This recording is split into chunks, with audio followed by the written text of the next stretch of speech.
సాధారణంగా మనం దెయ్యం సినిమాలంటే చీకటి గదులు, తెల్లటి బట్టలు వేసుకున్న ఆత్మలని ఊహించుకుంటాం. కానీ అసలైన భయం దెయ్యాల వల్ల కాదు, మనిషిలోని అత్యాశ మరియు మూఢనమ్మకాల వల్ల పుడుతుందని నిరూపించిన సినిమా హనీ. నవీన్ చంద్ర హీరోగా, కరుణ కుమార్ దర్శకత్వంలో వచ్చిన ఈ సైకలాజికల్ హర్రర్ థ్రిల్లర్ సన్నెక్స్లో మరియు అమెజాన్ ప్రైమ్ వీడియోలో స్ట్రీమింగ్ అవుతుంది.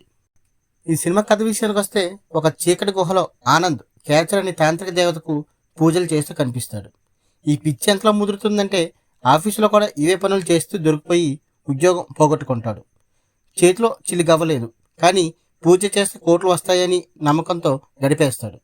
భార్య లలిత తను టీచర్ ఉద్యోగంతో ఇల్లు గడపలేక పనికి వెళ్ళండి అని అడిగితే ఆమెను దారుణంగా కొడతాడు. చివరికి ఊరి జనాలు వీరిని చేతకరించుకోవడంతో ఒక పాత మ్యాన్షన్ హౌస్కి మారుతారు. అక్కడ మ్యూజిక్ టీచర్ పరిచయం అవుతుంది. కానీ అక్కడ కూడా ఆ మ్యూజిక్ టీచర్ తండ్రి వల్ల చిన్నారి మీరాకి ఒక దారుణమైన అన్యాయం జరుగుతుంది.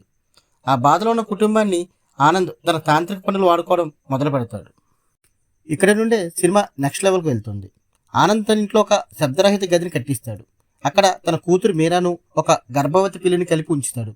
ఆ పిల్లి పడే ప్రసవ వేదన నుంచి వచ్చే లాలాజలాన్ని తాంత్రిక పూజకు వాడాలి. ఎంత దారుణం అంటే, ఆ పాపను గంటల తరబడి ఆ చీకటి గదిలోనే ఉంచుతాడు.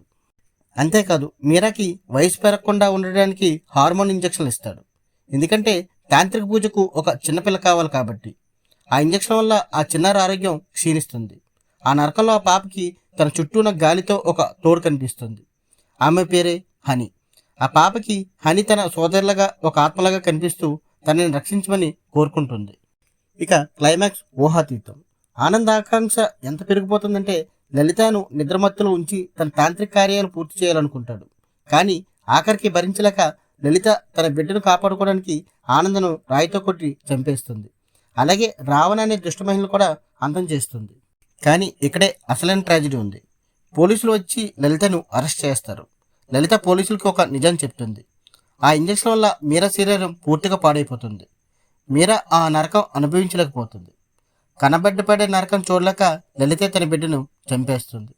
పోలీసులు మీరా అస్థిపంజరం బయటికి తీస్తుంటే మన కళ్ళలో నీళ్ళు తిరుగుతాయి. చివరికి ఆ పాప తన కళలోని హనీతో కలిసి ప్రశాంతత పొందుతుంది. ఈ సినిమాకు plus points.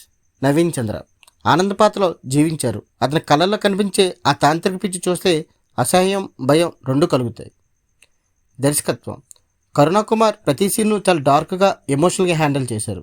Camera work, sound effects భయాన్ని పెంచుతాయి. సందేశం మూఢనమ్మకాలు మనిషిని ఎలా మృగాలుగా మారుస్తాయో చెప్పడానికి ఇది ఒక ఉదాహరణ.